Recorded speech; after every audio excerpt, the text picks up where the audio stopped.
How did the Red Terror use psychological warfare? Imagine living in a time when fear was the most powerful tool a government could wield. That's exactly what happened during the Red Terror in Russia. This period started in 1918, right after the Russian Revolution, when Lenin's government wanted to solidify control. They knew physical violence alone wouldn't keep everyone in line. Instead, they used fear and manipulation to influence how people thought and behaved.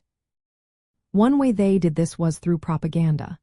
The government controlled newspapers and radio broadcasts, spreading messages that painted enemies of the revolution as dangerous and evil.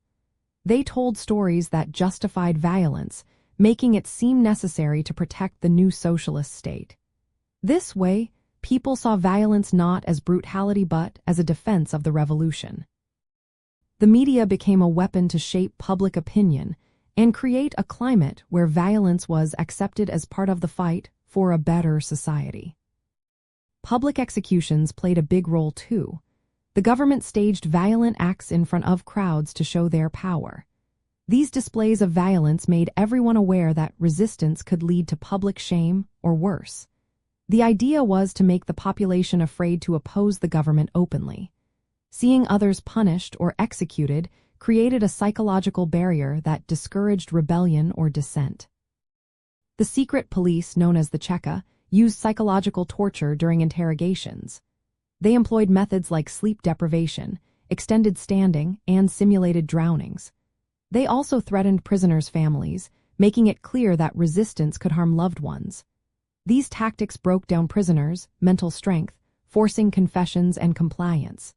The fear of torture and family harm was a powerful way to control individuals without physical force alone. The government also used arbitrary arrests to keep everyone guessing. People could be taken from anywhere at any time with no clear reason.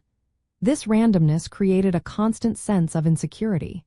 No one knew who might be next, so they learned to stay quiet, avoid suspicious behavior, and obey the authorities just to stay safe. The state justified all this violence with the idea that it was necessary to defend the revolution from enemies. They framed their actions as protecting the new socialist society from counter-revolutionaries and capitalist spies. This ideological message made violence seem morally right and even heroic. It convinced many that eliminating enemies was a duty to build a better future.